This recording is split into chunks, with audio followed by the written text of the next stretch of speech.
नमस्कार दोस्तों, कैसे हैं आप।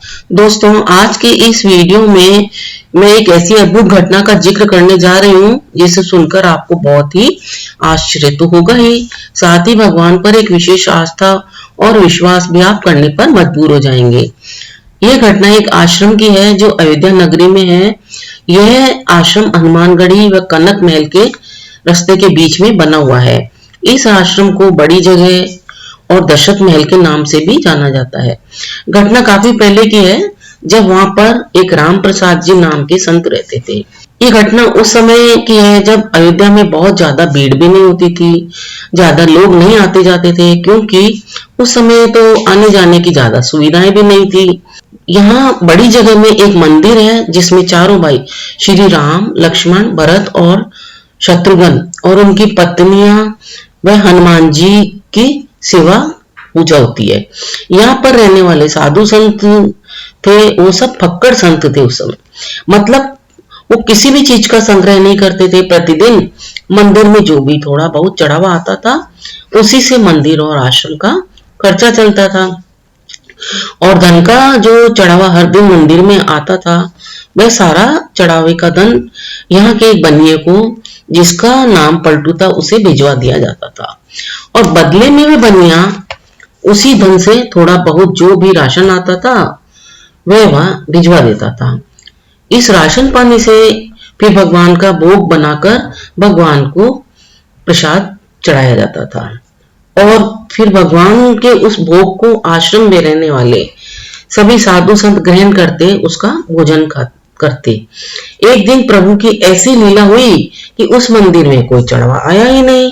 अब इन साधु संतों के पास कोई संचित धनराशि तो थी नहीं जो वो उसको देकर राशन पानी खरीद लेते। ऐसे में क्या किया जाए, तो कुछ सोच विचार कर जब कोई उपाय नहीं सूझा, तो संत राम प्रसाद जी ने दो साधुओं को बनिए के पास भेजा और कहलवाया कि आज भैया मंदिर में कोई चढ़ावा धनराशि का आया नहीं है, तो इसलिए आप हमें थोड़ा राशन उधार दे दो, तो कम से कम भगवान को भोग तो लग जाए।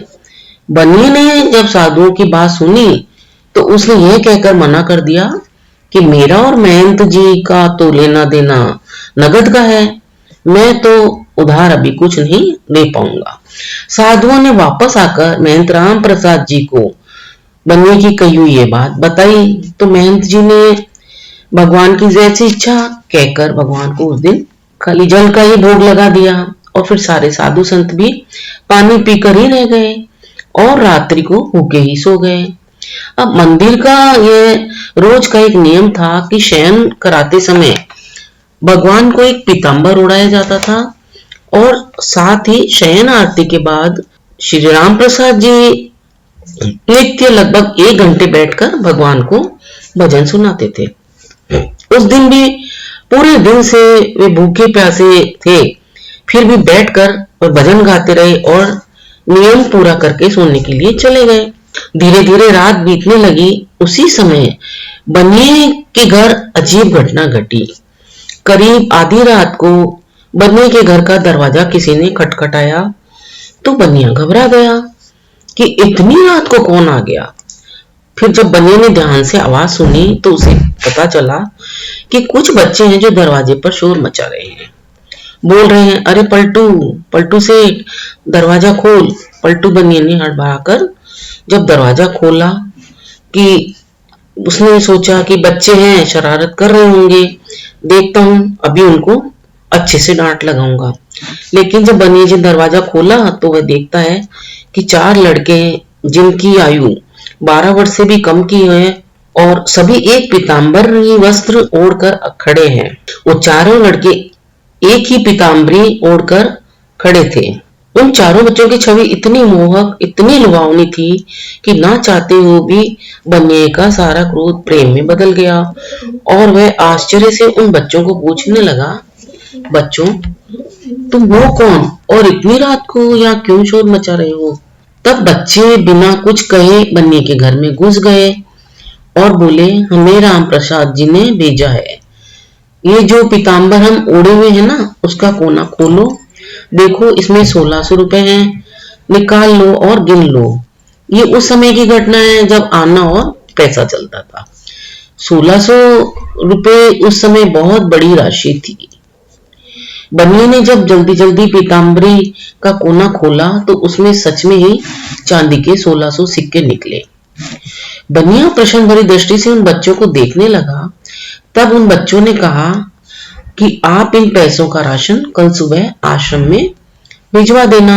यह सुनकर बनिए को थोड़ी शर्म आई, तो उसने सोचा कि आज मैंने राशन नहीं दिया था, लगता है आज बहन जी बहुत नाराज हो गए हैं, इसीलिए रात में ही उन्होंने इतने सारे पैसे मुझे भिजवाए हैं।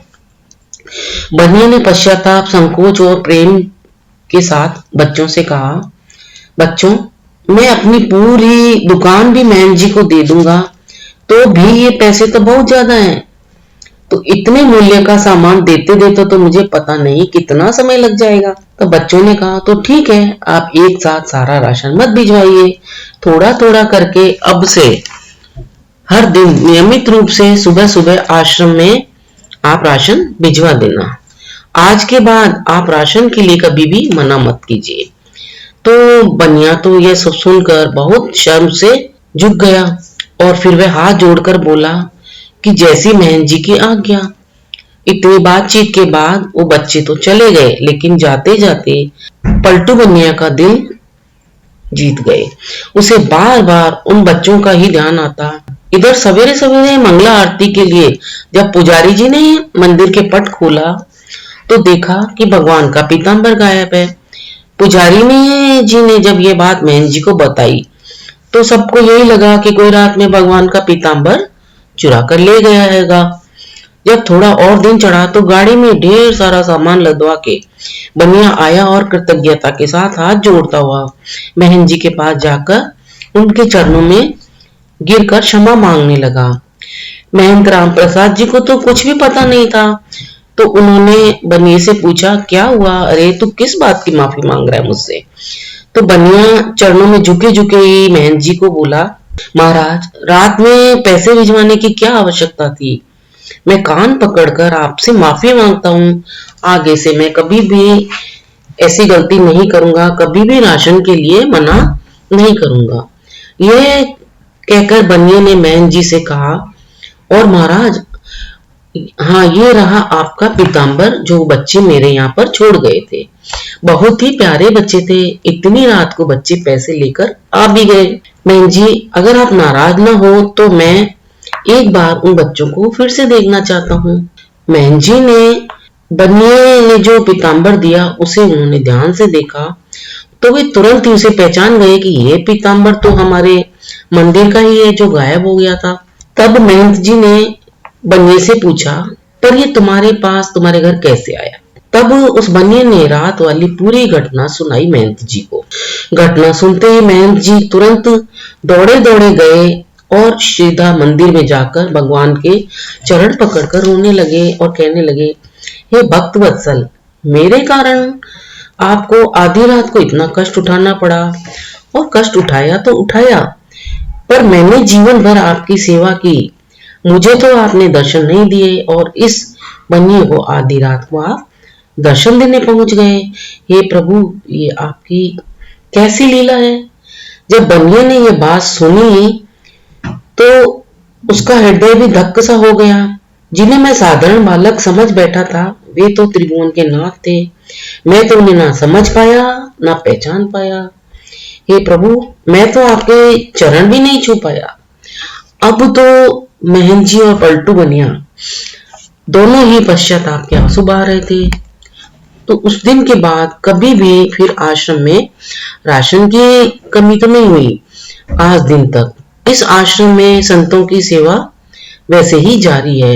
इस घटना के बाद पलटू बनिया का ऐसा हृदय परिवर्तन हुआ कि उसमें वैराग्य उत्पन्न हो गया, जो बाद में शुरू पलटू दास जी के नाम से विख्यात हुए। इधर महंत राम प्रसाद जी की व्याकुलता हर क्षण बढ़ती जा रही थी। रात में भगवान के शयन के समय जब वे भजन गाने बैठे तो अचानक से वे मूर्छित होकर गिर गए। 35 लोगों के लिए तो वे मूर्छित थे, लेकिन उसी मूर्छित अवस्था में महंत जी को चारों भाई राम, लक्ष्मण, भरत और शत्रुघ्न व उनकी पत्नियों सहित प्रभु ने दर्शन दिए। उसी दर्शन में माता जानकी ने महंत जी के आंसू पोंछे और उनके माथे पर अपनी उंगली से बिंदी भी लगाई, जो सदैव महंत जी के मस्तक पर धारण रही। इसी के बाद से इनके आश्रम में बिंदी लगाने वाला प्रचलन शुरू हुआ। वास्तव में प्रभु चाहे तो किसी भी भक्त के जीवन में कभी कोई कष्ट या अभाव न आने दे, लेकिन प्रभु जानबूझकर इन्हें बेचते हैं ताकि इन लीलाओं को, घटनाओं को देखकर जो अविश्वासी मनुष्य हैं, उनके हृदय में विश्वास उत्पन्न हो सके, वे नेकी और धर्म के रास्ते पर चलने के लिए जागरूक हो जाए। प्रभु ने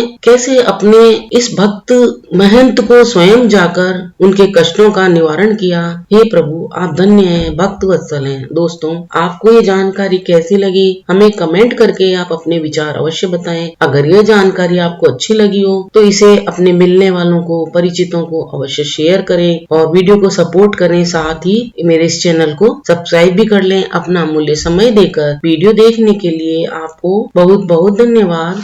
मिलते हैं फिर एक नए वीडियो में एक नई जानकारी के साथ। धन्यवाद।